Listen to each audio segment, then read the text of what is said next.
Bienvenue sur la chaîne Interprétation biblique du Coran. Le prophète Isaïe avait-il prophétisé l'avènement de Jésus-Christ?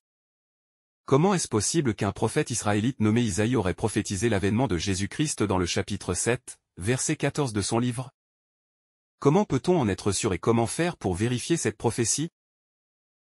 Le prophète Isaïe avait dit, « C'est pourquoi le Seigneur lui-même vous donnera un signe, voici, la jeune femme est enceinte, elle va enfanter un fils et elle lui donnera le nom d'Emmanuel. » Au vu de ce verset, nous pouvons dire d'emblée qu'il y a une contradiction visible qui saute aux yeux.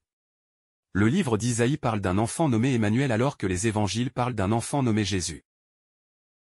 Sincèrement, est-ce que le nom Emmanuel est la même chose que le nom Jésus et le nom Issa fils de Mariam?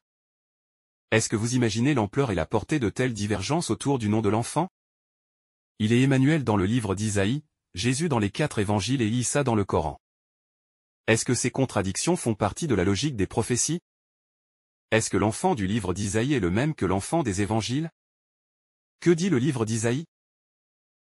La prophétie du prophète Isaïe avait été annoncée à Achaz, le roi de Juda, à la lumière du spectre d'un complot qui se profilait en filigrane entre Péka, le roi d'Israël, à Éphraïm, et Rasson le roi d'Aram, en Syrie contre le royaume de Juda.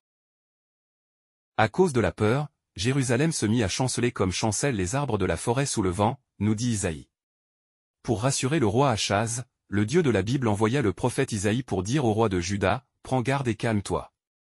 Ne crains pas et que ton cœur ne défaille pas devant ces 2 bouts de tison fumant. » Bien plus, le Dieu d'Israël proposa au roi de Juda de lui demander un signe, une preuve, mais le roi de Juda refusa de demander un signe à Dieu, car il savait que la Torah lui interdit de mettre Dieu à l'épreuve.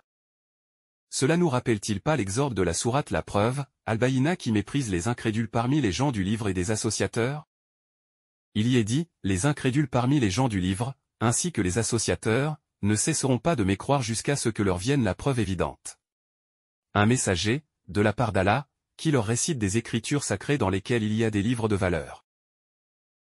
Bien que Achaz, le roi de Juda avait refusé de demander un signe à Dieu, la Bible nous laisse comprendre que c'est Dieu lui-même qui décida, de son propre chef, de donner un signe au roi de Juda, en lui disant à travers Isaïe. C'est pourquoi le Seigneur lui-même vous donnera un signe, voici, la jeune femme est enceinte, elle va enfanter un fils et elle lui donnera le nom d'Emmanuel. Sur ce, je vous laisse le temps de réfléchir et de lire le chapitre 7 du livre d'Isaïe. Notre rendez-vous se renouvelle à la prochaine édition. Au revoir les amis.